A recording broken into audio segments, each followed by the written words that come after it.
me fucking scoot back a little so I guess so I don't punch the microphone. Hey, come listen to our podcast, yeah. Please listen, it's a hitch. If you don't listen to our podcast, yeah, then you are a bitch. Maybe that one. There's not going to be any kind of red intro this time. It's just going to be normal. Since this is like, since this is like very far away from the book at this point. Yeah. Well, this is fucking like almost beat for beat with Ringu. Like, Yeah. there's nothing like. Yeah, we'll get into. There are some story changes. Obviously, there's a lot of changes. I think most of the changes come from like the characters and certain like relationships with other characters and things. But we'll get into that. But I think specifically the boy and the dad, because there's that fucking weird little, singing in the rain moment where they stare at each other and they walk off, and it follows Ringu like to a T at that point. But then she has a moment. She goes, "He watched the video." He goes, "Who watched it?" She goes, "Our son." He's like, "Oh yeah." I felt like they put that in there specifically so the American audiences know, oh, that's his kid too. And then they had the little dialogue that they didn't have. I was going to say, I remember when we did Ringu, you were making a comment, or you made a comment, Lance, about how it was unclear that he was like the kid. I don't remember what the kid's name was in that film, but it was unclear that he was like Ryuji was actually his father. Yeah, because there was no interaction. Like, there's that one scene, and then they're not together at all in the movie. Yeah. And I had to look it up. I'm like, oh, okay, it's supposed to be his kid. And thank you, Wikipedia. But like in this one, I feel like for the American audiences, like that scene where she goes, "Our son watched it," and that was like 10 minutes after the singing in the rain moment where they just stare at each other all weird. Oh yeah, it's a good job, good ways into the film, I feel. A child that you impregnated me with. The product of your semen. They should have. That would have been funny. She just explains it. XY chromosome. She's like, But let me. It's like, hold on one sec. So Owen, I don't know if Owen's ever seen Airplane. Like, I've seen parts. Okay, so there's parts where they're like, "We gotta get this woman to a hospital," and they're like, "Hospital? What is it?" And he goes, "It's a building with patients in it, but that's not important right now." And it's like it's like he watched the video, and he's like, "Who watched the video?" "Our son." He's like, "The product of our XY chromosomes, but that's not important right now." So yeah, before we get any further into this, I'll probably leave all that in. I just want to. Fucking headphones about to die already, fucker. Oh shit. Leave that in. I'm switching now. Switching. You need me to hold up a second? No, you're good. Okay.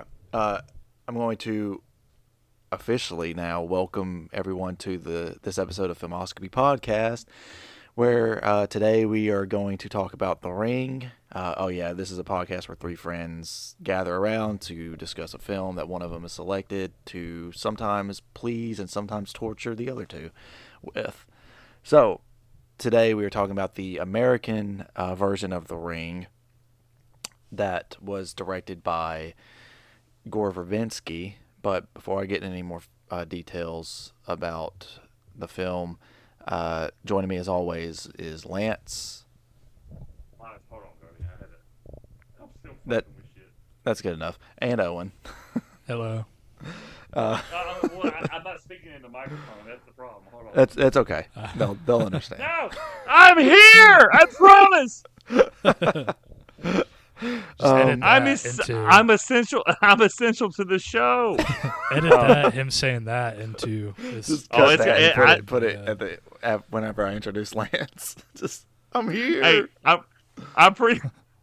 I'm pretty sure, like, I just blew out the speaker, so it's gonna be that fucking meme where you see the dude ripping off his headphones. Like, you know, and that's gonna be Cody when he's listening back to me. He's like, "Oh, taking his headphones off." Yeah. So, The Ring 2002 is directed by Gore Verbinski, who is probably best known for directing the Pirates of the Caribbean trilogy.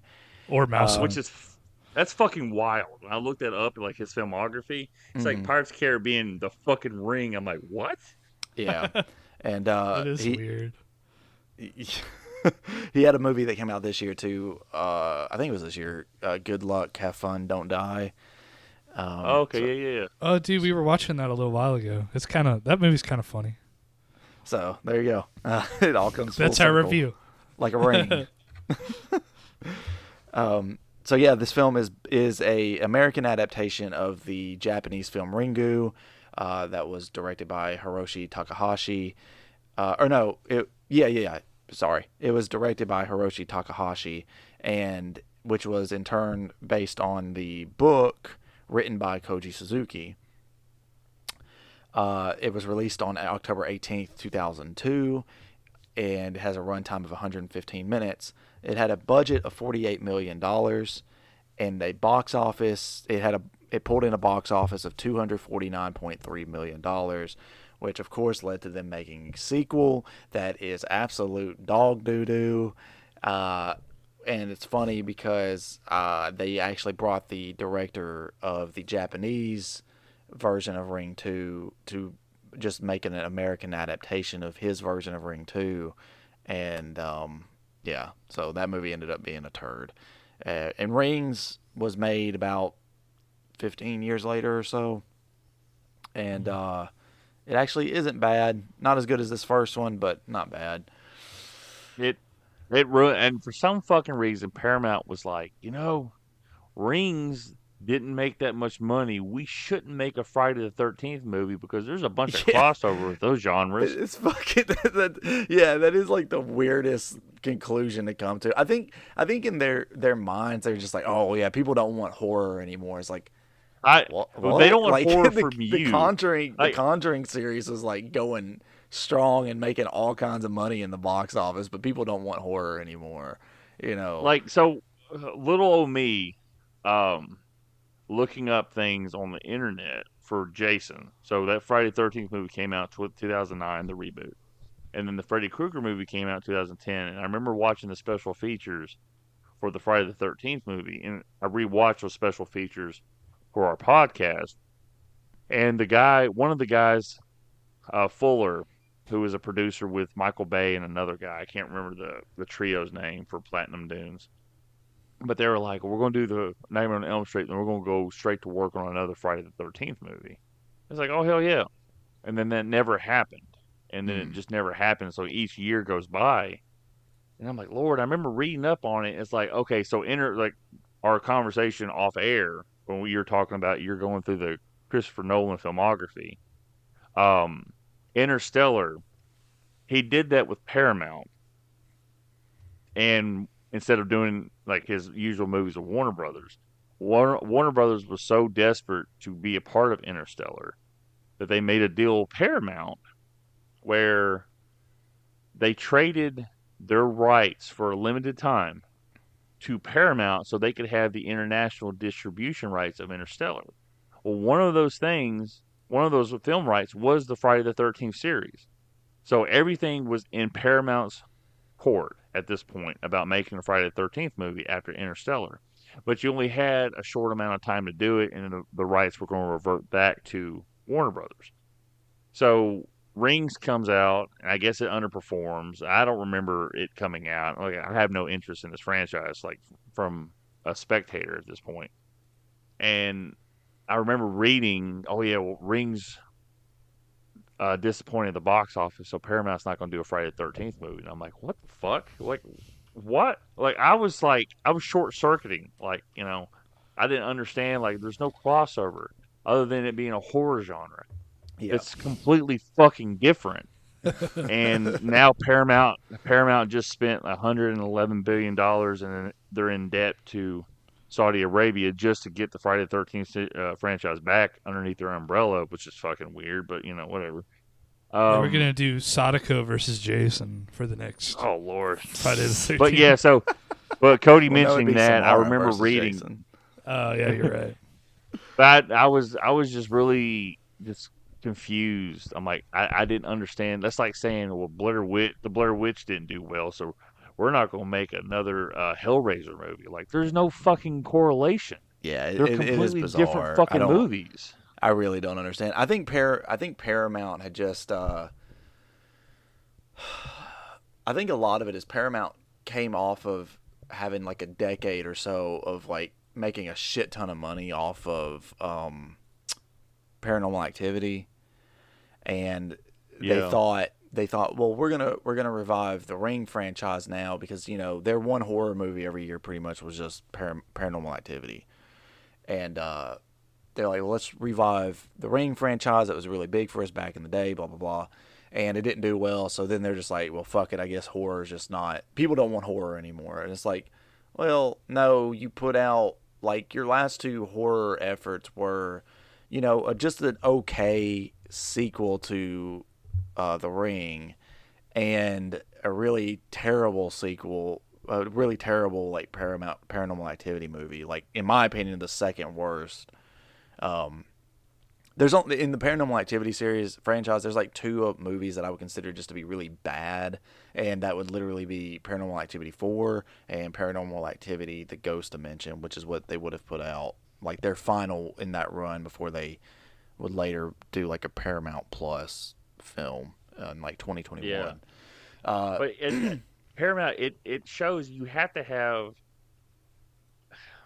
like, we'll never.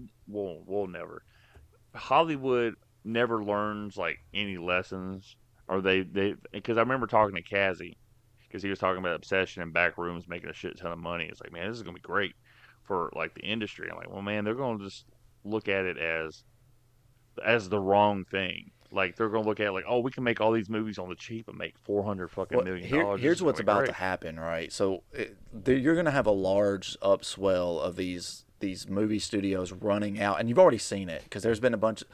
Let me explain first. You're going to have a large upswell of like movie studios running out to like find YouTube people that have made like horror shorts or whatever on YouTube and just be like, hey, we're going to pay you this many, like we're going to give you $5 million or whatever to take your concept and make it into a feature film. And Yes. that because that's what happened with like Obsession. Like Curry Barker was a YouTube guy. I mean, mostly comedy, but he did horror stuff before Obsession.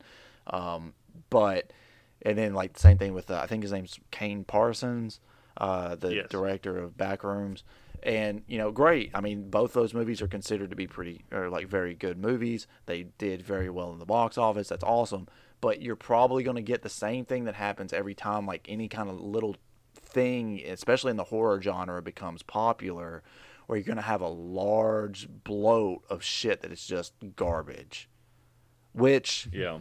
is something that happened with The Ring, right? So The Ring was again an American adaptation of a Japanese horror film, made a shit ton of money, and then it showed these studios like, oh, we need to do that. We can go and find an Asian horror film and adapt it and make a bunch of money off of it. And what you got was a lot of crap.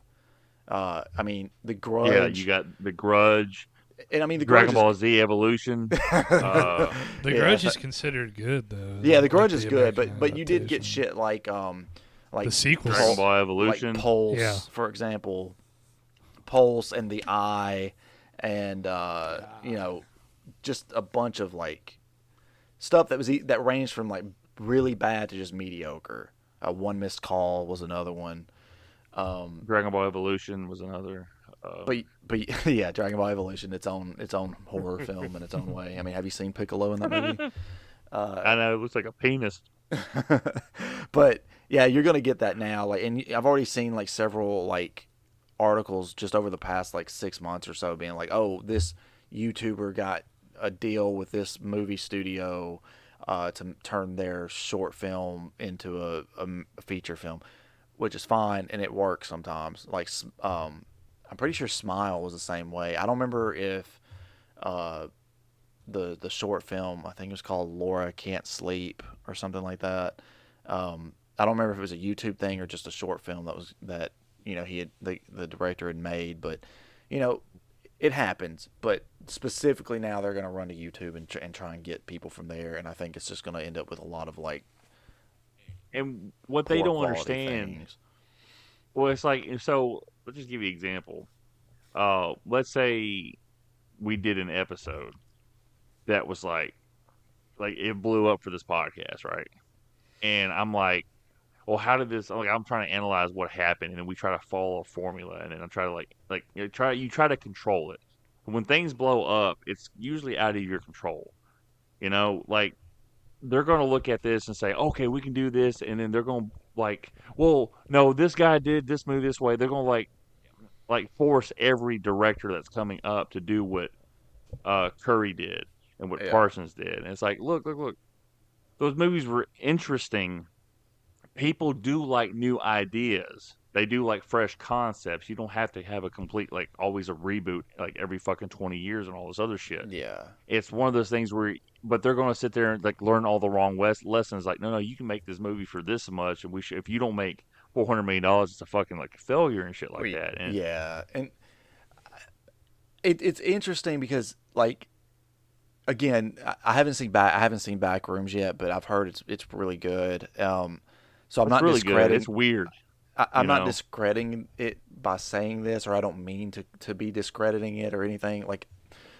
But Obsession, I think, is a anomaly, right? It's very you have a very little known director, right? He'd only really directed one film, and I don't even think it was released at theaters or anything like that. Or if it was very limited, and I think it's like called like Milk and Cereal, and Mm. and then Obsession just blows up. And I think maybe it's the concept of the story itself that was so like intriguing to people. At least that's one of the things that attracted me to it. Besides just being like someone who tries to watch like a ton of horror movies, but uh, Backrooms on the other hand already kind of had like a big following, right? Because like Backrooms as a concept has it's kind of been floating around on YouTube. Kane Parsons, if I'm not mistaken, did like little shorts and stuff online, and then you have a Yeah. bunch of people taking the idea of the back rooms and making video games and other things like out of it. So it's had sort of this like internet following. So when the feature film's being made, that's already enough, or already kind of like a baseline or a preemptive advertising almost, right? For like, oh well, this thing's being made into a big movie. We got to go see this because I love watching the shorts online, or I played Escape the Backrooms or whatever. And and And, you also have like the unique thing that the guy who created it is the guy that they commissioned to direct the movie. right. Yeah. That's the cool thing. Like it's not like, oh, you got Steven Spielberg coming in to make this movie and it's because he watched this other guy do it. It's like no, the guy who like created this adaptation of this style, I guess, of short, and he's able to put it into a movie himself, and it's like I think that's really unique. So like I haven't seen Obsession, and to be honest with you, I've read up enough on it. And I'm like, yeah, that's cool. I don't really want to watch it. I think Curry and his buddy who's in the movie are fucking hilarious. I always send like videos to Cody and Alex and sometimes Owen in this chat of Is it the guy there's that there's plays stupid shit Bear? that Is that like his friend or yeah, it's his whatever? butt. Yeah, it's his friend. So yeah, that's the guy. I can't remember his name, but Yeah, I they're don't. fucking just their shit that they put together is fucking great, Yeah, I comedy mean, wise, and comedy and horror are very. yeah, Sorry, Obsession's go really ahead. good, and it's very interesting like watching it because there are like comedic moments. Like Stephanie and I were watching it, and like there were literally moments that had us like laughing at just because of like situational comedy or whatever. And then there are moments in it that are like really unnerving and creepy, and then just the overall like story of Obsession is very unsettling. The idea behind what's happening in the movie is very unsettling. So I think it's very well made. As much as I know, like everyone's got their taste. I know there's going to be detractors. There may be someone listening to this being like, "Oh, I didn't like Obsession." To each their own. But I really enjoyed it. Um, Probably, but also I remember us like texting, and you were like, "Well, it's not groundbreaking like everybody's making it out to be." no, I It don't didn't think break. it It is. didn't break the mold. No, And definitely that's the thing. not. Is like most people, I think, will like. I'm very much contrarian like this, where it's like something's so fucking hyped up when I watch it, it's like, it's okay. I feel like that's gonna be most times with horror movies, and I've lost. I don't know. I guess I lost the magic where I used to get like really like 10 years ago. Me and Cody we watched, and me, Cody, and Stephanie watched the Blair Witch at the theater together. And I'm pacing back and forth at the top of the Hendersonville Regal Theater, like, oh Lord, this is gonna happen. Oh no. And um, great memories, right? And I was like really fucking intrigued, like what the fuck? And then I see like the witch and like everything that's been built up for the last like hour and 40 minutes in this movie just kind of goes the fucking way. I'm like, man, that's really fucking stupid. And Yeah. it's like watching like the Conjuring movie, like The Nun, watching it, and it's like, really. And then by the fourth time I see it, I'm just like, that's Marilyn Manson. Okay, it's kind of done. And then so like I watched this movie because we had already seen Ringo, and even Ringo didn't impress me when I watched it. Not because it was a bad made movie, but like none of the stuff was scary, and it was kind of like long and drawn out. And then watching this movie, it's like, oh god, Scary Movie 3 really copied this movie. And Mhm. all I'm thinking about at the beginning and right before she sees the TV and her face gets all warped and shit.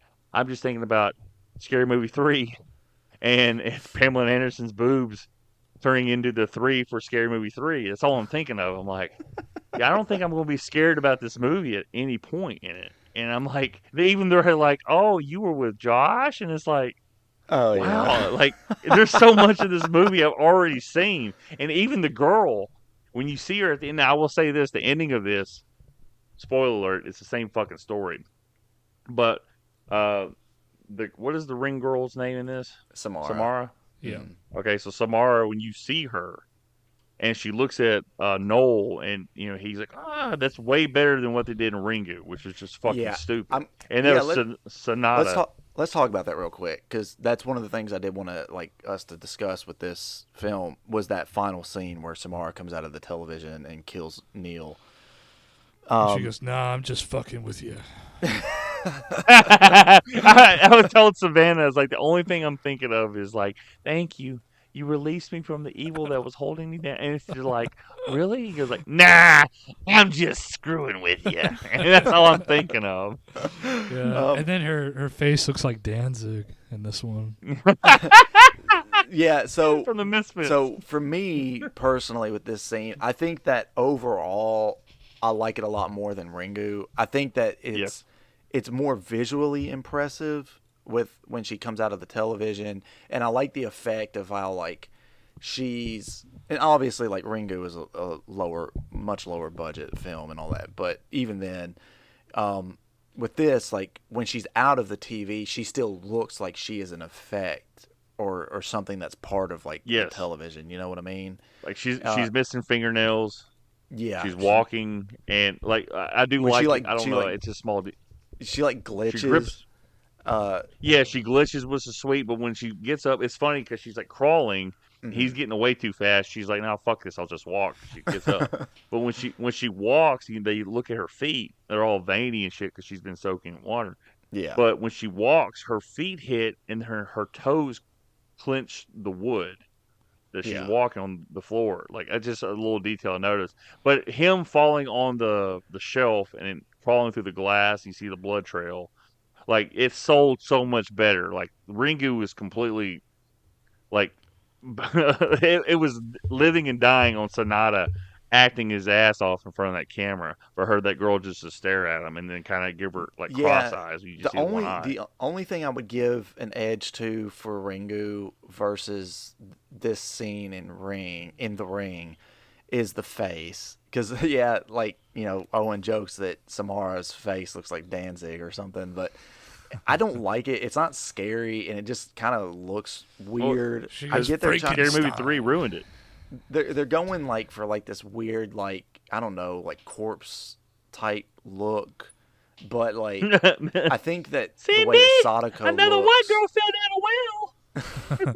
I like the way She that Sadako looks in Ringu, like where it zooms in and like her eyes, like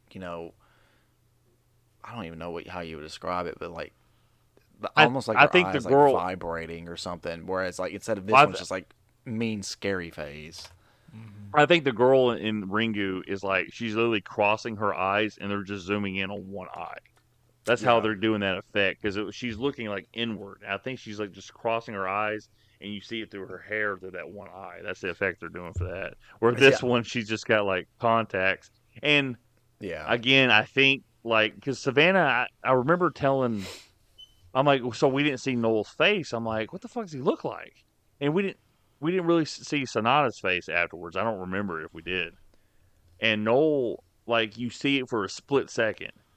And I'm like, yeah, that's kind of a letdown because you want to see what it looked like. But in hindsight, I'm kind of like, this movie shows you quickly what they look like. But if you stare at it long enough, it's just really funny looking. That's why they do that shit so Yeah, quick in this. it's enough Because for they, it to like get in your head, be like, oh shit, like that's I think if you stare at it, it's like, no, that's fucking funny. yeah, it's scary or just that quick like flash of like, oh, just enough for you to kind of like see it and then start kind of thinking about it. Whereas, like you said, if they, it's that thing with a lot of horror movies. Though. If you show too much of a certain thing that's supposed to be scary, it's not scary anymore. Yeah. Um, It just sucks that you've lost. I mean, I guess you could say the same thing about music during this era because this is like pretty much post Limp Bizkit at this point, like their peak with Chocolate Starfish. But like the music had kind of devolved to this very simplistic formula that we were going through at this point. And this movie, it's like instead of having like these long, drawn out, like tension building moments that we've seen in movies, everything's like these quick cuts and quick flashes and shit like that. And this really kind of started like here. Like, and I just watched Ghost Ship, which came out the same year, 2002. yeah, And that movie, hey, I'm gonna say this right now, that movie's not great, but the fact it plays Mudvayne as much as it fucking does, dude, House of Wax that's is the like, same way. Like House of Wax is like very mediocre, but the soundtrack just fucking rips. If you're into like that 2000s like rock, fuck, man. it just And for me, and like Mudvayne's just not 2000s rock. They just got this really prog metal like shit, and it's like it's blasting "Not Fallen" 3 times. I watched the entire credits because it was playing that song, and Savannah was looking at me like, "We're gonna switch to something else." I'm like, oh, "Hold on, I gotta finish this song." And it's like so watching that, but there's a lot of like this quick cuts, quick flashes, and stuff like that, and that really started. I mean, I'm watching. So I kind of discovered this guy, the Cinema Snob, on YouTube. I've never watched any of his stuff before, and he had a compilation video of him reviewing all the Friday the 13th movies, and it's fucking hilarious. But I'm watching his Halloween collection now. This is like 5 hours long, so I'm not watching the whole thing at one time. But when he covered Curse of Michael Myers, which we'll get to eventually, the opening sequence is like all these fucking flashings of images and stuff like that. And it feels like that was the precursor to what we were going through. That movie came out like 95. But like the flash, once we get there, you'll see all these fucking flashes. It's just images, images, images. Like first like 15 seconds. You're like, what the fuck am I watching? But it feels like that's the kind of effect that eventually like worked its way into like 2000s with like all these horror movies, like give them quick like flashing images, and they'll pause it when they're rewatching. It's like, oh my god, that's so cool, and shit like that. But it's not really scary. It just feels kind of cheap. Like they're going for it. Like this movie isn't cheap, but the scares it's going for are very cheap. Does that make sense yeah. for me? You mean for Um, this movie? Yeah, it's like the scares in this Yeah. movie, like what they're going for. It's very like it's not It's unnerving to an extent. yeah, And I don't. it's very like they'll have like a lot of them felt like it was kind of just like, oh well, we need to have a scare here so the audience remembers that this is a horror movie, Yeah. Yeah, Because I mean, there is a big chunk of this movie that does feel similar to Ringu, where it just like it turns into almost like a detective story, right, or an investigation narrative. yeah. Um, It follows that completely from Ringu. Like there's until it gets to the farm, Yeah. Like nothing really changes in this movie. Like everything, and I will say, like at least it's paying homage. If you hadn't seen Ringu, you'd be like, "Oh man, this movie's really good." But I already seen Ringu, so it's like, man, this is like watching the 1998 version of Psycho. Yeah, I because could just watch the 60 version. yeah, because you have like your main characters are pretty much the same.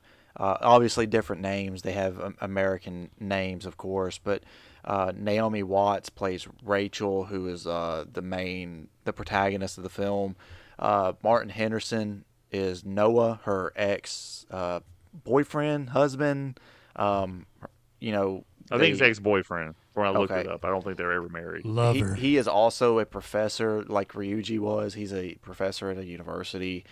He's also sleeping with or in a relationship with one of his students or his teacher's assistant, whatever.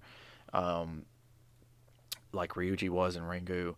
You have David Dorfman who plays Aiden, the weirdest looking kid on the face of the earth at this point in time. Uh, um, and you have like instead of Sadako, it's Samara, who at least I can't find. I don't know if DeVay Chase played both like the corpse dead version of Samara and the child version, or just like the regular child version. But I do want to mention that DeVay Chase, as of when we're recording, she died just a little over a month ago. Yeah, Which R.I.P. is unfortunate. For those who don't know, she also she voiced Lilo in Lilo and Stitch. Like, I would say that and Samara are like her most iconic roles Hmm. that she had. Yeah, Um, it just you fucking know, sucks though. Like yeah, to it have, sucks, man. She was only in her 30s. I think she was like 35 or 36, something like that, when she passed away. It's just really and she unfortunate. died from complications from like HIV. Was that And what it I think that's was? like, Yeah, it was like yeah, that well, and like drug use. It was like some crazy shit. yeah, Yeah. but so when she did die, she did have HIV, and they Oh, contribute that like her getting it from like her massive drug use, which I mean you can get it from sharing needles and shit like that, right. and Yeah. you get that hard off. Hell, my fucking uncle was a heroin addict. He was taking my grandma's diabetic needles out of the trash can and shooting up with that. So, um, it's, I mean, I'm not like, I'm just being like stating what has been reported. I'm not criticizing No. anyone that Yeah. Yeah. has a For drug sure. problem or anything like that. I don't want anyone thinking that I am. I completely sympathize with people that have mental health issues and drug dependencies because I have Yeah. a food dependency and mental health. But, yeah, so the one Um. thing I will say, I noticed the girl that played Becca at the beginning of this movie, Yeah. and this is just a weird connection to a movie we just done a couple months ago. So, I thought she was hot. I was like, man, she's kind of like she looks familiar. I was like, she's hot. I don't know. I guess I have a thing for dark haired chicks now. She's actually married. Not at this time. I think it was like 2006 they got married. She's married to the kid who played John Connor in Terminator 2, and they were Oh. married for like 3 or 4 years. I mean, you think that Interesting. movie is 1992? This is 2002, so I don't Oh know the yeah. Yeah. age difference between her. But I read that up. I'm like, holy shit, she was married to him, and it ended terribly. Like she said, he was abusive and shit like that. Oh, that And sucks. she's actually retired from acting, and she's like part of a law firm or some shit. So she's highly successful. But I thought it was weird, so I looked up the actress, and like she was like, so there's a connection to a movie we did a couple months ago, Terminator 2. It's like, what the fuck? That's wild, man. It's like the 6 degrees of Kevin Bacon. So. I do. Speaking of connections to movies that we've covered in the past, Martin Henderson, who plays Noah, is also he was in a movie that we've covered, another horror movie actually. He was an X. He was the strip club owner slash producer of the porno that they were making in that movie. Um, Oh, really? yeah. That's fucking wild, dude. That's like 15 years later. So That's fucking like. Don't forget about the guy who plays Samara's dad, Brian uh, Cox. Yeah. Brian Cox, the original Hannibal Lecter, also the original William Stryker from X-Men, Hmm. X2.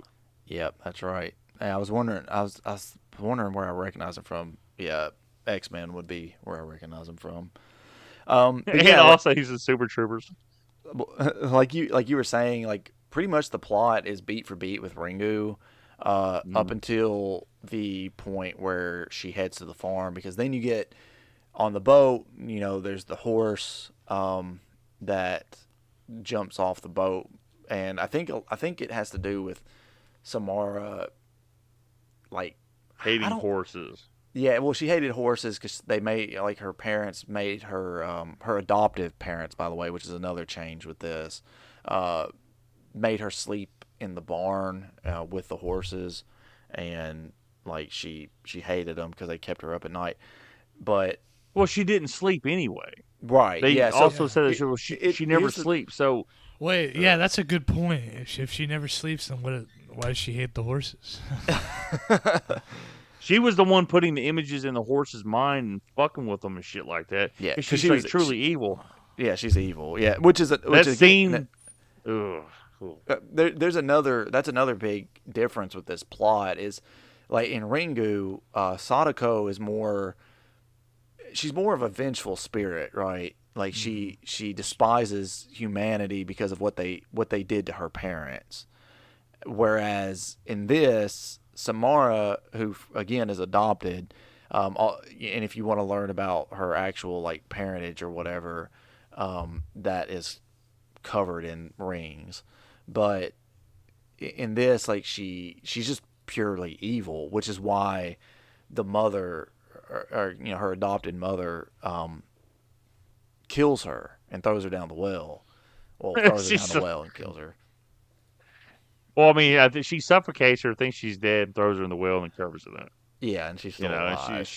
she's like the Wikipedia article said that she stayed alive for 7 days. So I guess it's 7 days for the tape. Going back Yeah. to the fucking horse death, that was put in this movie specifically to get a rise out of people.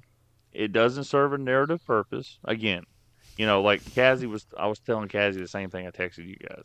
And Kazzy goes, well, if it serves a purpose for the story, I get it. But if it's just like again, the bird and Lee Cronin's The Mummy, and it serves no purpose but to get the audience to go, ooh, it's cheap. And this right here with the horse is like, you didn't have to do that. When you can't use the excuse of, well, it kept her up, well, and then the kid with no eyebrows is like, hey, like, she never sleeps, she never sleeps, she never stops. And it's like, so it wouldn't have fucking mattered if she slept in her bed, if she slept in the barn, or slept out in the fucking woods where the witch is. Like, it wouldn't have mattered It because, like, she's doing it to the animals. Like, this is 100% her mentally just fucking with everybody because she's evil. The Another horse thing that thing was just another thing that doesn't make any sense with this, right, is, and this is something that kind of confused me with Ringu as well, because they do the same thing, but technically, your protagonist, so Rachel in this film, has already broken the curse. She's no longer cursed by the time she goes to the island, because she's already made a copy of the tape, not film, the tape, and showed it to Noel. So she's not cursed. So why would her being near the horse, like, because I think the implication here, right, is that, like, oh, well, Samara is kind of like, she's somehow, the curse is still attached to Rachel, so that's how, like, it spooks the horse and whatever. But it doesn't make any sense because the curse is already broken for her. it will make sense when you're watching this movie, but when you go retroactively and looking back at it, Well, it yeah, shouldn't, because yeah, like because at the Samara's no time longer you don't connected know to that the her. curse is broken. But, like, So that's what And that's why I was just bit. her arm is marked too up until she gets into the well, which also doesn't make much sense. Yeah, it doesn't make any sense. And plus, also, like, if you go to, like, interact with an animal and the animal is, like, trying to get away from you, maybe don't, like, keep trying to interact with the animal. Like, just take your ass and walk away. That's why I texted you guys that. It's like this was a fucking, I like, any animal death is just pointless to me, because it's like no one wants, like, people, most decent people are sensitive to animal, like, abuse. When you see shit like that, you see it on Facebook, you've had a family member do something to an animal or whatever it is, and you're just like, what the fuck? Like, most decent people are like this. So you put this shit in these movies just to get a rise out of you because you needed something to kind of keep people hooked. 'Cause let me tell you something. The Ring, really fucking boring for a large portion of this movie. There's not a lot of shit happening in it, and it doesn't need to be 2 fucking hours long because you're not Yeah, giving me too it much is a character little too development. long. I I agree. I And didn't think it was Ringu too was bad long. for the length. Well, I mean, that's fine. I thought this one had better pacing than the Japanese one. That's one of the only positives I can think of, really. Yeah, which I mean, there is, and then, like I said, there's some more exposition to kind of explain things out for you, Mm-hmm. which is, like American audiences, we need that. We need shit digested for us and told, what to think, for the most part. But no, the horse thing, like that scene was completely just unnecessary, just to get a rise out of it. I'm thinking, oh my god, Yeah, the horse is gonna drown, and then the horse gets you could have accomplished the same goal with a human. narratively. Well, no, not even that. Like narratively with the horse farm, right? Because one of the big things that makes money on the island, especially for Samara's family, there was the horses, or were the horses, and Samara basically mentally tortured the horses, and and caused them to all die. So, but you can do that just by having Rachel show up to the island and be like, talk to the dad or whatever and be like, yeah, we used to raise horses here. Because obviously, you can do, oh, there's a shot of an empty barn. There's nothing here on this farm. It's just kind of, there's nothing around. And then, like, you know, talk to the dad and, oh, yeah, Samara, this is what she did to the horses. Or even, like, when she talks to that doctor, the doctor says the same thing. Like, yeah, we had a lot of years where we weren't catching a lot of fish, and then there were the horses, and the island wasn't making any money. So like you can accomplish all that without like just outright having a horse like jump to its death off of a boat. Yeah. And if you wanted a scene like that, you could. I mean, it would have been a lot more effective having a human fall in there and get killed. Yeah. Like to me, like when I see, like when they do something like that, and then they explain later on about the horses, it's like, okay, I see the connection, but The only reason you don't do that with a human though is because of the how Samara actually like is able to kill humans. Like you can't just have a random human do it because like no, no, no. I meant like somebody, like maybe that you have something again to maybe do a little something different. the Like, horse is loose and like a human gets knocked off and chopped up under the yeah, boat the or horse something. knocks somebody, like something like that, and then she has some kind of flashback thinking of like the videos of the horses being dead on the fucking beach Yeah. because there's a split image of that. Just something different. You don't have to have, like I said, just that. It's just you hear the Yeah. horse crying in the fucking ocean, and then he's getting cut up, and you hear it crying as it gets cut up by the boat, which wouldn't make any fucking sense. It's under the fucking ocean. Yeah. Like I said, it's all to get a rise, and it's like, okay, that's cheap. But on a positive thing, when Naomi Watts falls into the well, she pops up, and her nipples are really hard. And Savannah said something to me. I noticed that too. I said something. I said something to Savannah. I started laughing, and I go, because Savannah, I think she said she had watched this about a month ago, Riley, because he had never seen it, Mhm. and so she was watching the second half because I had put it on last night about 9:30, 10 o'clock. She was getting home about 11, so I'm watching it, and that thing pops up, and when she's in this nasty ass water, which looks very cleaner in this one than it does in Ringu. Oh And she yeah. pops up. She's like, oh, like she's struggling to breathe. And I look down, and her nipples is hard. I'm like, that director did that shit on purpose. It's just like the 2000s got to be like sex appeal and shit like that. I will say I do like this better than Ringu. Instead Yeah. of Sonata yelling at her, keep pulling the buckets up, and and just being the biggest asshole about it. Like, it should have been her down there the whole time and the dude Yeah. pulling up the buckets, but you're just Yeah, like, we no, talked pull up the about that. buckets, That's you how it bitch. was in the book, but also in the book, like because they gender swapped the main character in the movie, so it seems it does come off like way harsher in the film versus like what it is in the book. But And Noel's just like, and the funniest thing, it's like a fucking Three Stooges moment. yeah, You cannot convince me. He grabs that fucking fire hose and runs to go, and then he Yeah. runs out of space and he goes fucking feet out, Like that's a Three Stooges thing. I can send you a clip to show it. That's 100% from Three That's Stooges. from the director's experience on Mouse Hunt, I guess. So what's funny too, or what like, it's one of those like moments. Like horror movies are pretty bad with this for me, where I'm like quit being stupid and do this, right? Where I'm just like mentally yelling at a character. But that happens. Okay, I understand. You know, you're in the heat of the moment. You're trying to get this thing down there so you can like use it as a rope, and you obviously realize that it's attached because you fall to the ground. But instead of getting up and running back to like try and undo it from the box, he's just sitting there on the ground just like yanking at it and screaming. It's like, come on, dude. Like, and then he's like, he's looking at the sunset and he's like, no, like he's about to turn into a werewolf or some shit like that. No. oh man. Yeah, so just to touch, I just want to try and touch on a few other differences with this because we ran through the plot with the Ringu episode, so I don't want to just like run through mostly the same plot again. Our son. Yeah, we already talked about that. They actually outright say like, yeah, this is our son.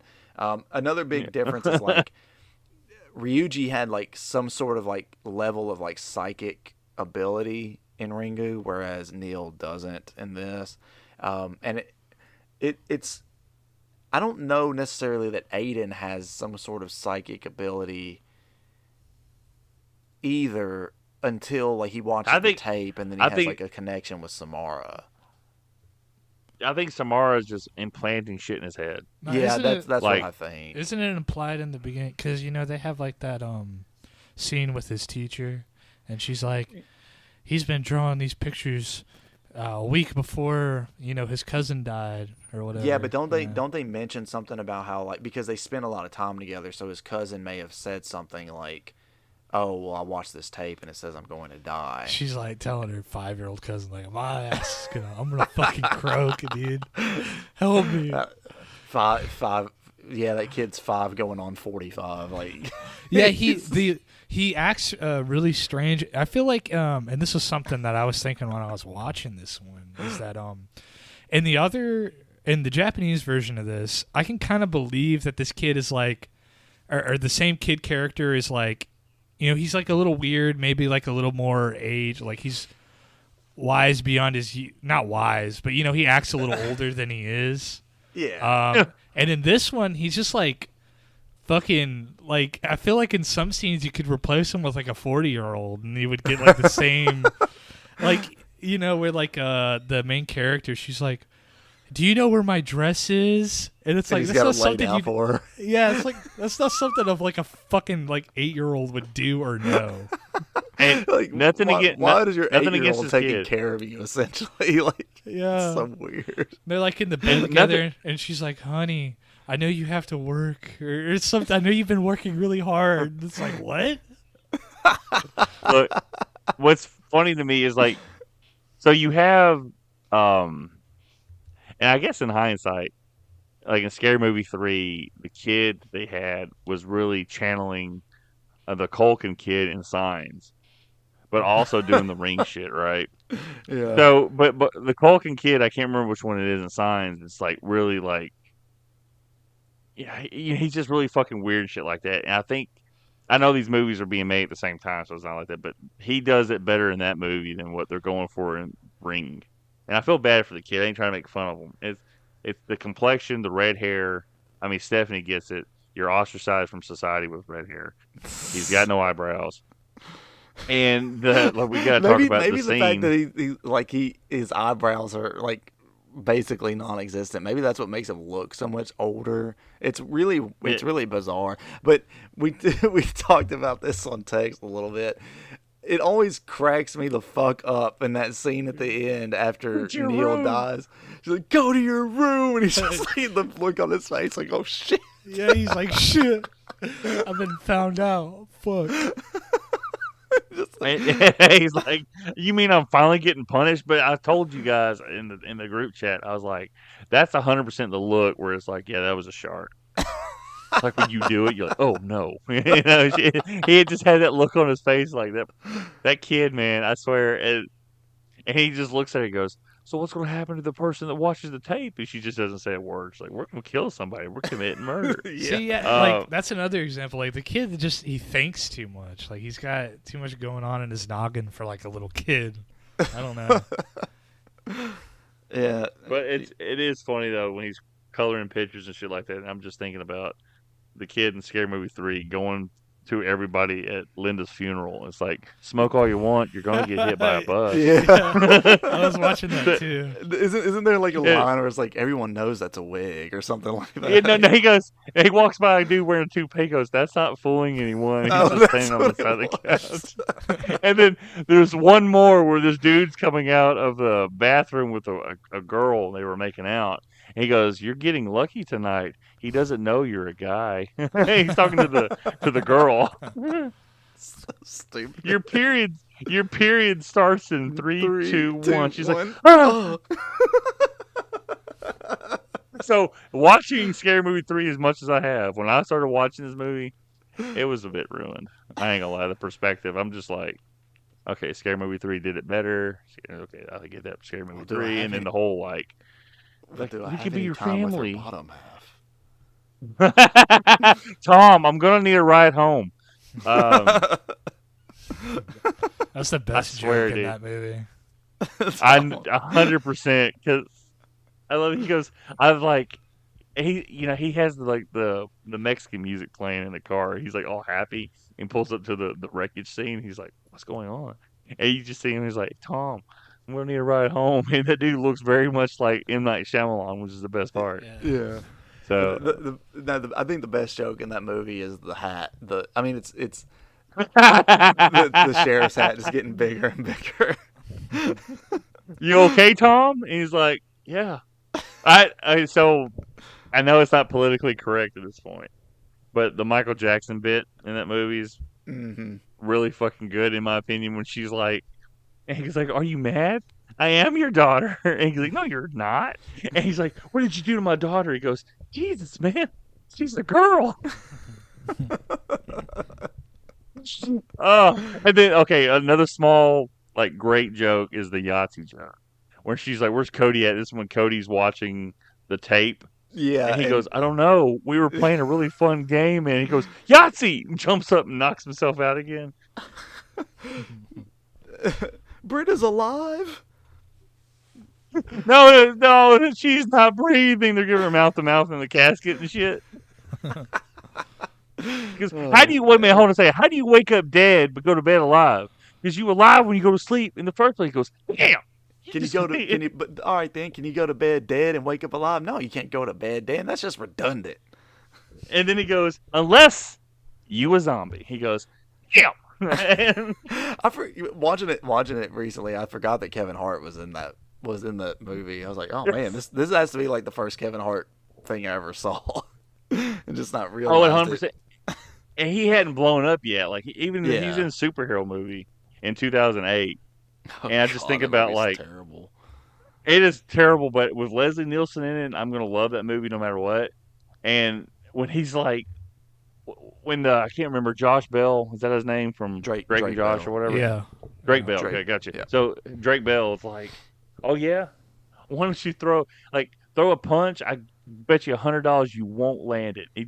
And Leslie Nielsen just punches Kevin Hart, knocks him out. He goes, easy money. What else can you do? So, that's another good one. What is that movie called? Superhero movie?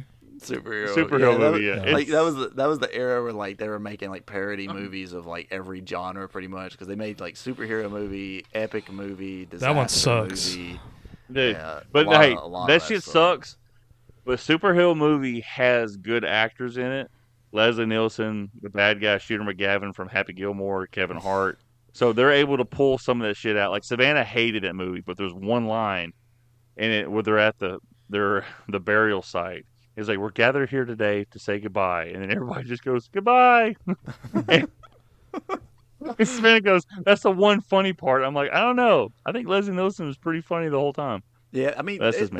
that's kind of the. I mean, some of them are just like bad all the way through, but like a lot of them, even like the bad scary movies like 4 and 5, they have jokes in them that land. It's just the majority of the movie sucks. I Yeah, think I mean, like Scary Movie 4, when he's carrying the little midget, I always go back to that. And he's like, Dad, I'm tired. And he goes, I know, I quote this so many times. He's like, Dad, I'm so tired. He goes, You're tired. I've been carrying your sister the whole time. She goes, I'm walking. He goes, If you're right there, then who's? And it's a little balding, redheaded little midget. He goes, I'll pay you. And he just drops him. He's like, Whoa! oh man, yeah, like Not Another Teen Movie was one of those early ones that I think is really good. I haven't seen it in a while, but I remember at the time thinking it was funny. Um, but anyway, And I all was get, those people spun off from Scary Movie. So like a lot of those writers that were part of the team that did Scary Movie 3 and 4, they mhm. like paired off or like they wrote those other spoof movies. So none of those I think are written by the same people, but they're written by part of the team that made the Scary Movie 3 and 4 Was Not and Another. I 5, I thought guess, later on. Not Another Teen Movie was. Yeah, Not Another Teen Movie was 2001, so it was before Oh, Scary was Movie it? I thought that 3. was like later Yeah. on. Like I thought that was like No, that was 2005, like I said. That 2006. was one of those early ones. Like I think they made it because Scary Movie was popular, so it's like, hey, let's make like another like genre parody movie thing. Um, but yeah, because at the time, Scary Movie 1 and 2 would have been coming out around that same era. Obviously, Scary Movie 3 would have. I think it was 2003 because The Ring was 2002. Um, and of course, the Wayans are the ones that wrote uh, 1 and 2 1 and 2. Yeah, and so. and 6. I do think it's so funny. Like that shit was so hyped that the Wayans got it back, and after like the first week, no one ever fucking talked about Oh, that did movie. it come out? Yeah, Scary Movie 6. yeah, it came. It came out. Damn, yeah, it must have really fucking just fell off. It I it think that. made like close to $100 million its first week. Like it Yeah, fucking, but it's fucking just terrible. Like no I one think. fucking talked about it again. I think a lot of people, a lot of the things I was seeing that people were saying were things like, it's just a lot of the same. Whereas, like, yeah, they're parodying different films that have like been big in the horror scene over the last 10 years or whatever. Um, it's still a lot of like similar jokes as like Scary Movie 1 and 2, and obviously like the Wayans style of humor is specific. Like not everyone's gonna vibe with it. Yeah. You get that debate a lot with Scary Movie fans, right? Like, what's better, 1 and 2 or like 3 and 4? Which I'm four I'm kind gonna of weighs say 3 down, but 3 I think is hilarious. Three is Yeah. my favorite, but I do like one and yeah. two quite a bit as Well, well. 1 and 2 are okay. There's some good jokes in 2, but 1 was never really all that funny to me. Like Three. two, and the ghost woman Yeah. scares Shorty. Well, yeah, my Cuts favorites it, were she's the got- dick like takes the dude into the The clown. the The clown. Yeah. Like that's the a good poltergeist one. clown. Yeah. There's a couple good That- ones in there, and it has a Beetlejuice, the little dude in there, like in the Oh guy's yeah, head. yeah. I think I think Scary Movie 3 just hit like perfect timing for me because like I had kind of rediscovered the love I had for like the Naked Gun movies, or really, I guess. So I mean, 2003, I'm able like I got more money at this point, so I'm able to like buy DVDs and stuff like that. So I was able to get like the Naked Gun movies and stuff like that and watch it. And then seeing Leslie Nielsen in this movie and watching it, and I had seen Signs, and I thought it spoofed Signs just perfectly. I didn't see any of the other movies, but I recognized what they were. And I was like, I think Scary Movie 3 just hit like me at the right time, and then it's Leslie Nielsen. Like I love that guy. I think he's hilarious. Dracula Dead and Loving It was kind of mid, Yeah, but I don't think that's on him. It's just weird you have him and like Mel Brooks is directing it, and it's just like, well, this movie is pretty terrible. But Leslie Nielsen, just his acting, just the way he plays everything, like so like nonchalant, this is how it's normally supposed to be, and everybody else is reacting to him. I love that style of acting. Yeah. Um, kind of like this kid in Ring, where he's just kind of like staring at. He doesn't blink. It's not. He doesn't blink, and then that scene with his dad, and he goes, "That's a conundrum." Talking about his dad goes, "Well, I don't want to be your dad, but I don't want anyone else to be your dad. Like, I don't love you, but I don't want anyone else to love you." which is kind of fucking weird. Kind I of like, don't. yeah, I you're don't just a love piece you. of shit. I don't love you, but I don't want anyone else to love your mom. That's what that says. Yeah, and it's fucking hilarious. And I do think it's funny that at the end, when Noel's dead, the mom just lets his girlfriend go up there to see the dead Yeah, body. that's like fucked up. Like She's like, what nah, do you- fuck this bitch. She deserves. She deserves to find this fucked up face just like I did. Dude, I thought that was just fucking hilarious. Like, these Oh, birds are going nuts speak- downstairs. I just thought speaking that of- was so fucking funny. Speaking of her, let me confirm this. Do you remember what her name was? Like his girlfriend or assistant or whatever. No, I think she no. played in CSI though. The actress that played her. I feel like that's her. I don't know. I could be wrong. I keep Damn, calling I'm him fucking Neil. I good. keep calling him Neil. This whole episode I've called the motherfucker Neil. His name's Noah. Oh yeah, Not I was Neil. wondering why you Why guys you were called him? calling him that. Oh yeah. Neil. No, Young. dude, I am so fucking good at face recognition sometimes. So the chick Beth, who's his assistant, she's played by Paulie Peretta, and she's the chick who was in NCIS for like fucking 15 years. You've seen commercials on like CBS when that show was running. She has like black hair and pigtails. She looks like the Oh punk girl in that. yeah. She's like the the forensic scientist or whatever. Like the Yeah. I know The who you're talking quirky- about now.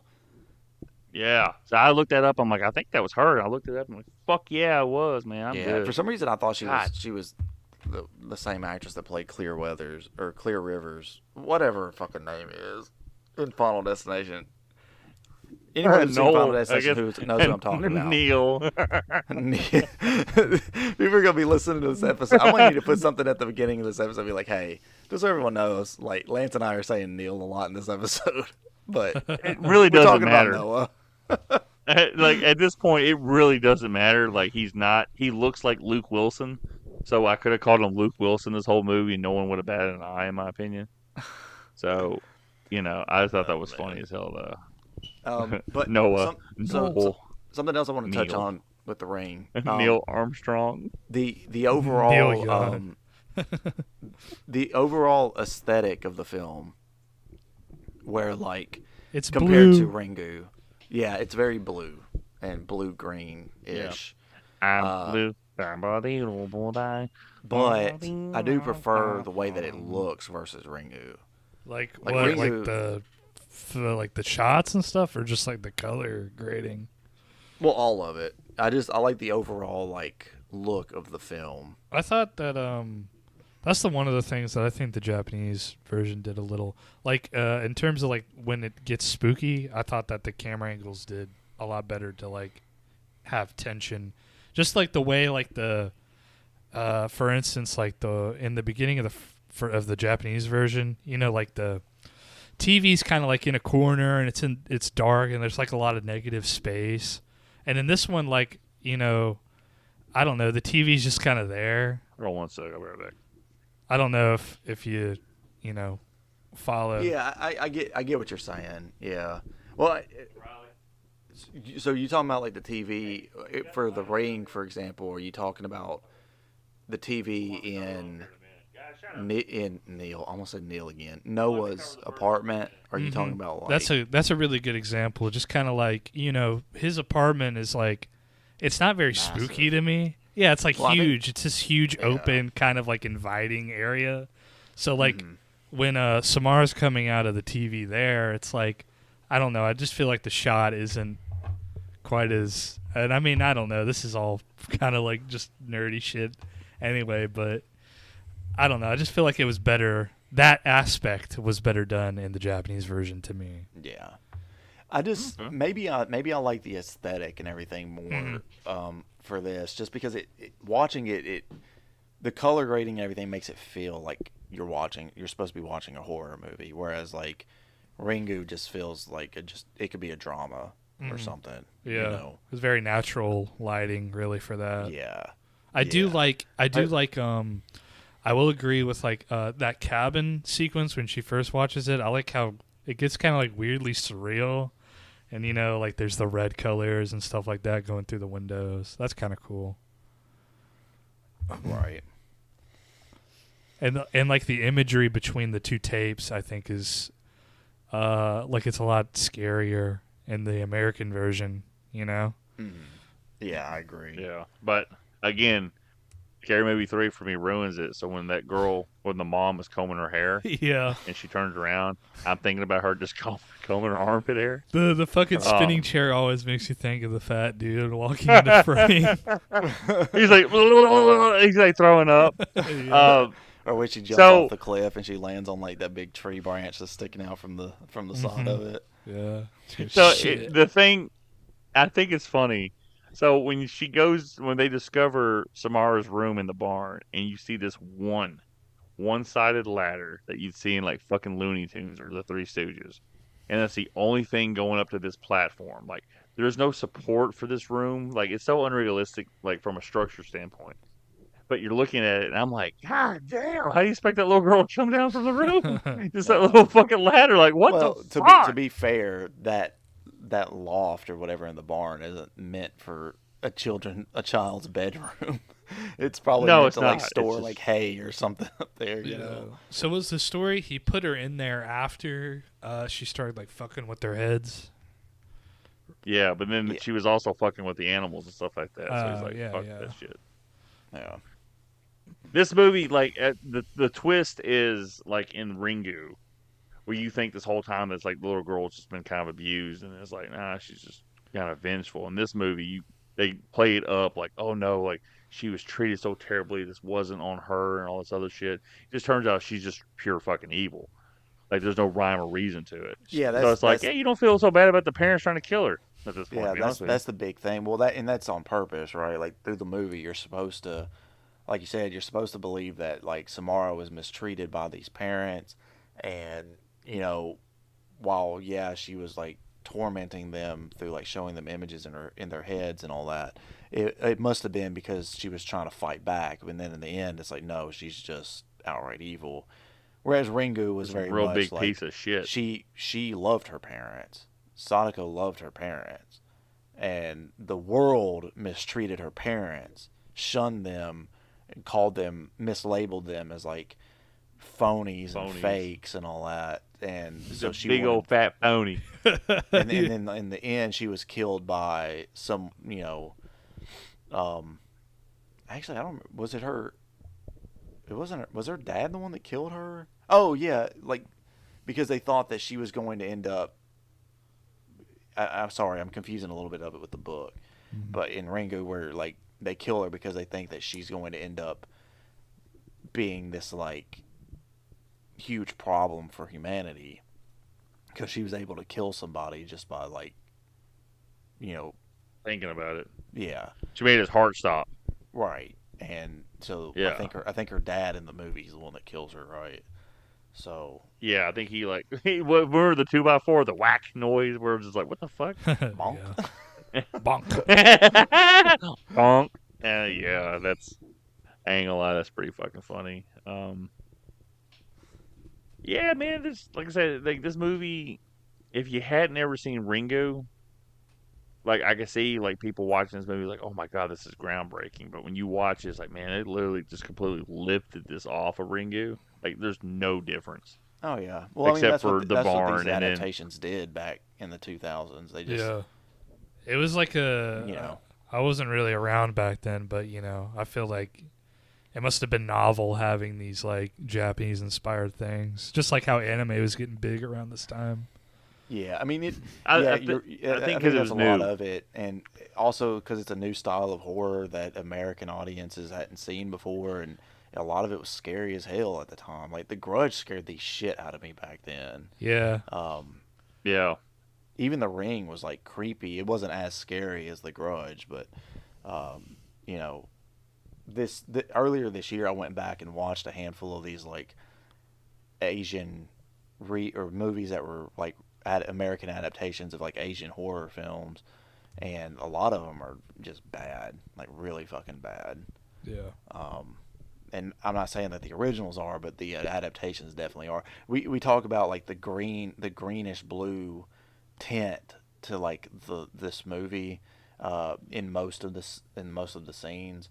And there's one movie, I think it's Pulse, where like it is so blue. I mean, like blue ass blue. It's like unbelievably blue, and it looks horrible. So I mean, Yeah, we they're and like, oh Cody, I well, don't know if the you, ring made it blue, so let's do blue for us too. Obviously, but the audiences are ring. really liking blue. So Well, the ring. Yeah, again, learning the wrong lessons. Blue fits this movie because she drowns in water.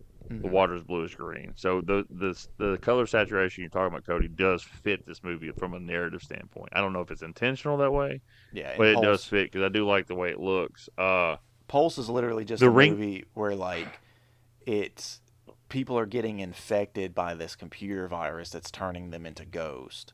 So it's sort of like a zombie apocalypse sort of movie, but instead of zombies biting people, it's just like that computer virus. And instead of turning into zombies, they turn into like these digital ghosts or whatever.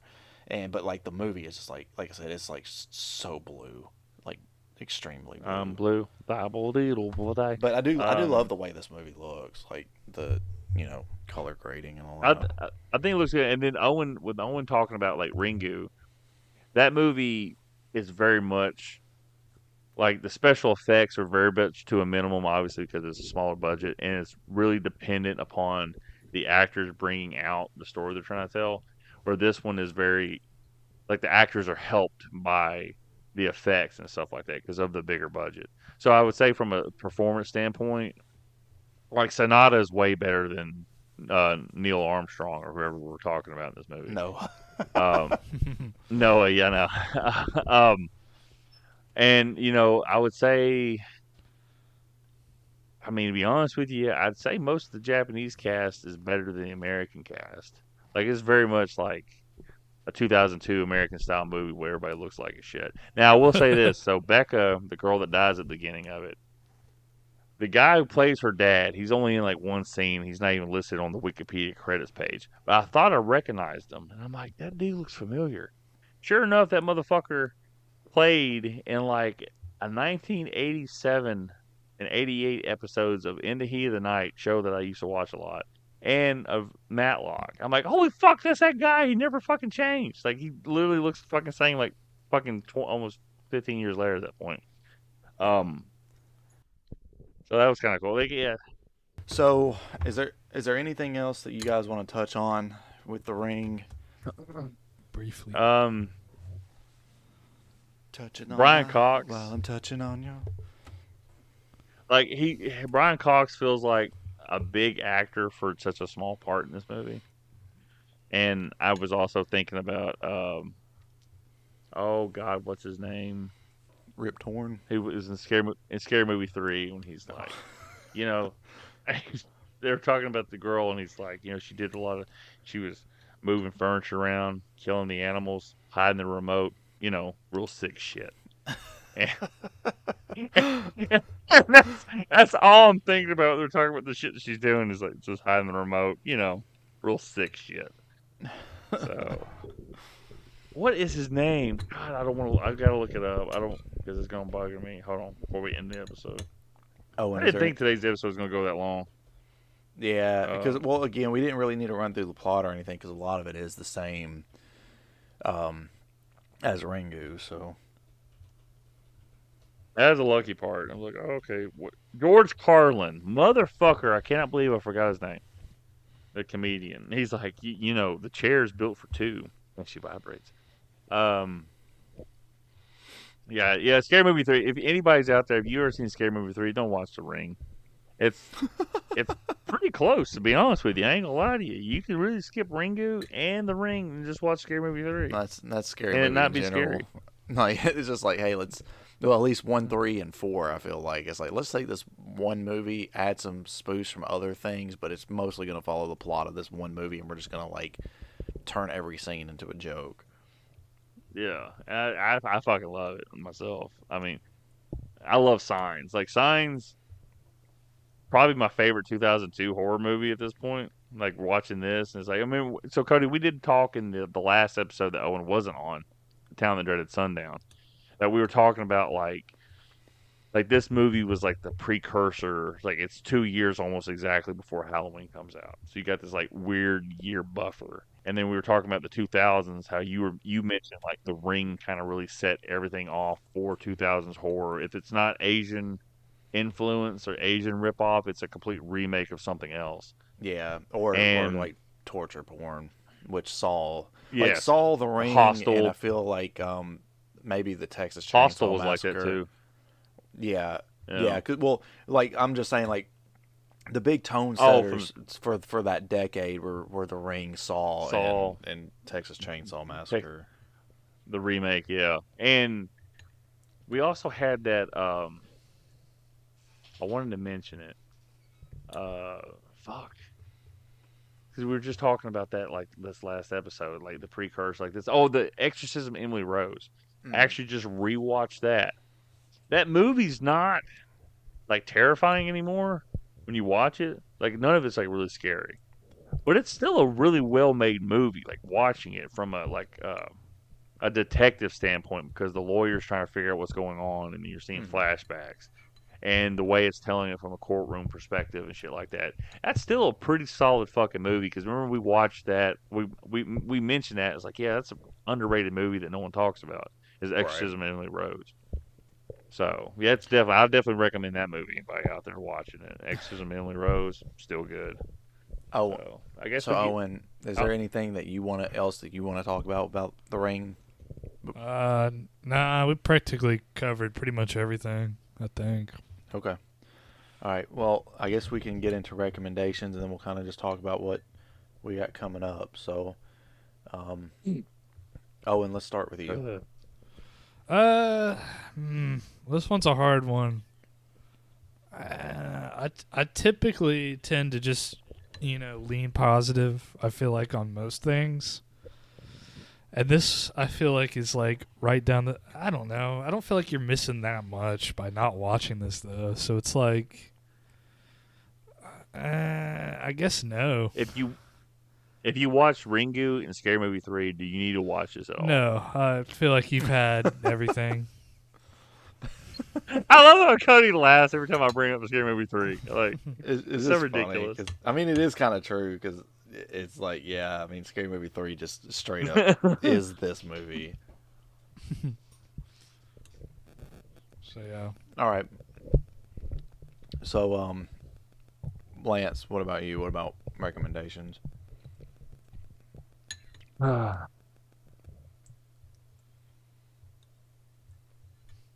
I'm gonna have to say if I had to pick an answer, I'd say no. It Okay. doesn't live up to the hype if you've seen it. Like, there's nothing about this movie that's gonna like, other than maybe nostalgia for people that grew up with it. Or there's nothing about this movie that is like groundbreaking. Like Ringu was the thing that was groundbreaking because obviously it led to this, and then the Scary Movie 3 spoof and everything that goes forward from like a ghost perspective at this point because it's kind of changed the game. This movie, if you have nostalgia for it, I say yes. Like, yeah, watch it. Or if you've never seen any of the movies, like you've never seen Scary Movie 3, Ringu, or The Ring, yeah, I'd say watch it. But if you've seen the other movies, you're not missing anything. It's very much like down the middle. I was looking at my phone a lot while watching this movie, so if I missed something, I'd have to rewind it real quick because I was getting kind of bored. So I'm gonna say no from a general thing, but if you've never seen it before, yeah, give it a watch because I mean, it is part of horror history at this point. Yeah, I'm going to recommend it myself. But again, a lot of it does I think play in. This is a nostalgic movie for me. But like I said, it is one of like the movies that set the tone for an entire decade of horror films in the United States. So yeah, I'd say give it a watch if you haven't before. So, but all right, that's Okay. it for our discussion of The Ring. Owen, or do you feel like you'll be ready to host the next episode? Yeah, I guess I can. I was thinking, are we still naming in the episode what it's gonna be? I mean, I I guess mean, it we can doesn't talk, really matter. if you know, we can talk about it. If not, then because I think Lance knows what he's gonna do after Yeah, that, and I we're finally definitely know what jumping I'm going into a to do after series. that. So we can just kind of talk about that if you're not ready to like lock down a pick right now. Lance, what are you picking next? Oh, well, Lance? I'm jumping into Halloween. We're jumping into Halloween series for me. Hmm. We're starting that. We already did one, so are we starting at 2 or No, we haven't done the first No, one. we've never we haven't done one? we haven't done Halloween one. Oh, I watched No, that no, on no, no. my own. We did. Yeah, so we did Halloween. We did Halloween Kills, and then we did Halloween Ends. But you weren't on the Ends episode Yeah, those are the because only that two was that when we've they were on the covered. Peacock same day release. So yeah. Hmm. Oh, I watched that one on my own. Sometimes I can't remember. I mean, so Um, I'm. So here's the thing. So when we get to it, I'm just gonna be curious what you guys think because there's TV versions of these movies as well. Like, so I got the Shout Factory release of Halloween. I was lucky enough to get it when it came out. I didn't realize it was going to be like a special, like, the collector's thing, right? Um, so I got that, and I was like, okay, so I have Halloween 1, and it also has Halloween, the TV version of the movie, which means they shot some more footage while they were filming Halloween 2. So it could be 2 hours long, meaning more commercial breaks when it was on the NBC or whatever, whoever was showing it. So I was wanting to know because you guys know I usually watch like the movie and then watch the commentary to try to get anything I can and glean from the information. Uh, Obviously, you guys are going to watch the theatrical cut. Do you think I should watch the theatrical cut and then watch the TV cut and talk about the differences, or is that going too deep in that rabbit hole? What do you guys think? I think mostly it's up to you because they're going to be your episodes. Yeah. I think though that the primary focus definitely just needs to be the theatrical cut. If you want to like add in discussion as to what was Some of the added in those differences. TV things, then yeah, I mean I think it's fine. Okay. I didn't know if you thought it was too much. I mean, because they do shoot a scene where um, Loomis is in the the mental hospital after Michael escapes, and then Michael has written on the wall in like red "sister," and then there's actually a meeting where Loomis is talking to the therapist at the hospital, saying Michael should not be released, and they're like, Dr. Loomis, we don't see any reason for him not to be released. He's 21 years old. He needs to be released like into state custody or whatever, and he wanted to keep him locked down in the mental hospital. So they do add that stuff, and you know it's funny because when we get to Halloween 2, like Carpenter directed some scenes because he wasn't happy with the cut, and he also directed the scenes for the TV version of Halloween. Like obviously they put more stuff in. It's kind of like with Duel, the movie Duel that Spielberg did, his first movie, our first episode we ever covered. Mm. He had to go back and shoot more scenes so they could put it on TV, so they could get more commercial breaks because that's how they made the money and shit. But yeah, so for me, like we're jumping into Halloween 1978. I think I have enough hair on my chest to have the confidence in myself to be like, okay, I can cover this and like cover everything about it. I get intimidated by movies or landmark movies. Like I really want to do The Thing one day, and I am just scared shitless about not doing it justice. I just don't think I'm good enough for it. Yeah. But eventually, we're gonna have to, and just say fuck it, wing it. Um. Your movie, Cody, after mine. Well, so after Owen does his, I do mine. Are we going back to the regular rotation? So it'll be you, Owen, me. I think it's a. I I don't think know. we'll leave that up to Owen. Yeah, do you I mean, do you just want to do your movie next, Lance? Cuz I have a movie in mind, but honestly, I don't know. I'm not really super feeling about talking about it. Like I'm down for watching it, but I just don't want to again, I don't know if I have it in me to really to talk about it. Are you okay? So I guess this can be edited out. So Owen, are you getting burned out on the podcast of the talking part for yourself? A little bit. I mean, really, the thing right now is that I just have like so much going on that it's like hard to remember right now. To like, I don't know. I just feel like Okay. doing the research as well on top of it would be like Yeah. a lot. Well, I mean, So- if that's the case, we can go by show basis then. So Owen, if you're not feeling it for the next one, then yeah, we'll move on with Lance with Halloween, and then So that'll be August 1st that episode. Yeah, and then Yeah, we'll, I'd say- we'll touch base on it again. And whenever you're ready to jump back into it, then we'll just wherever you jump back in, we'll just roll with that rotation. You know Yeah, what I'm I saying? feel like just one rotation. I think that should be good, and then Okay. like we can just pick back up the normal schedule. So Yeah. like Lance does his, and then I think next Then you time I should should be good. Yeah. Okay, all right. What- So What's gonna be real bad is Owen's gonna be like. So we get through this rotation. He's like, Owen, you got to catch up, man. So Owen has like 3 movies in a row. no, we won't force them to do that. We'll just like Owen will slip back into the rotation, and we'll just go from there. We're not gonna force Owen to be like, hey man, Hey, you're gonna have Owen, to host like buddy, 4 you got 6 episodes movies that in you a got to catch row. you're up. lagging behind, bro. Your productivity has been noted.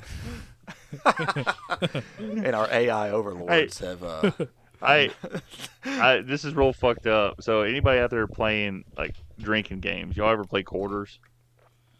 I never have.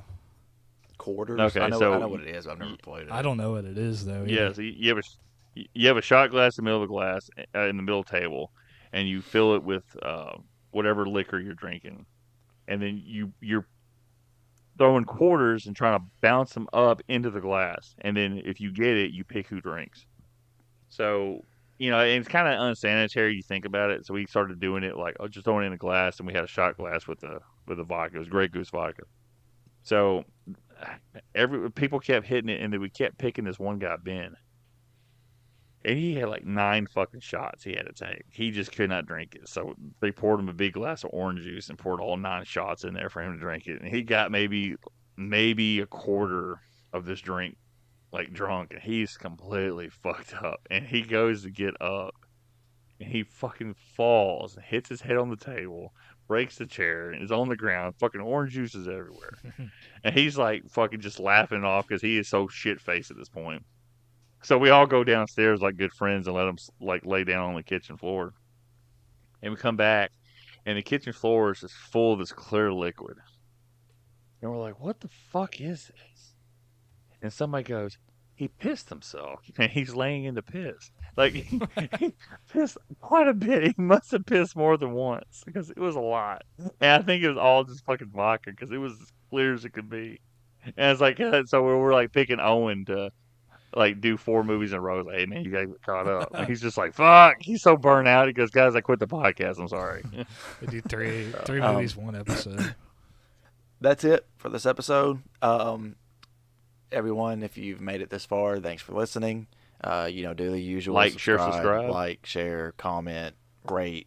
Shout You out, know. shout out to Alex and Kazzy and Sarah. I don't think Sarah listens anymore, so just Alex and Kazzy. You guys are the best. And, Everyone, be on the lookout for the joint episode between me and Kazzy, where we compare and contrast Nosferatu and Morbius. That's a real thing. We're actually going to do that. So that's not even a joke. That's good. I just think it's so silly of a concept. That's but a good. That's a really It good is. idea. I mean, it's going to be great. I'm going to be like, I'm going to have him. Here's the twist, though. He doesn't realize it. I'm going to have him defend Morbius. And I'll be the one defending Nosferatu. Because he fucking hates Morbius with a passion. And I'm going to be like, hey, man, you got to defend it. I mean, you have to try to defend it. You can't just be like, I can't. No, you got to try, buddy. I'm going to tell him that later on. So, But all right. So yeah, um, thanks for listening, everyone, and until next time. finish him. Off.